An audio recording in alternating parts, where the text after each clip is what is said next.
goeiedag. We zijn hier onder de Meldame, 24 maart en dan reetrieden. Ja, ik vind het ook wel wat hebben. Ja. Als het even houdt, dan moet je even proberen. En helemaal in maart is het natuurlijk extra bijzonder. Ja, maar 24 maart. Ja, ik voorspel het weer niet. Ik vind het alleen maar mooi. Ja, je houdt van schaatsen? Ik hou zeker van schaatsen. En speciaal natuurijs schaatsen.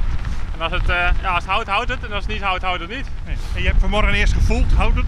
Ja, wel even proberen. Even erop staan en als het dan net houdt, even de schaatsjes ophalen.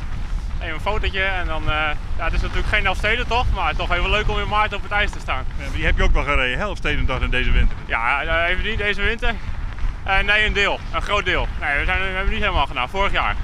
Maar het is ook zo koud, hè? Het gaat naar TL, man. Nou, een mooi zonnetje erbij, alleen het waait hier behoorlijk. Maar als je wat in beweging bent, dan lukt het wel. Het is vanmiddag 12 uur, 24 maart en dan schaatsen. Ja, vanochtend trainen, dan moet het vanmiddag even, hè?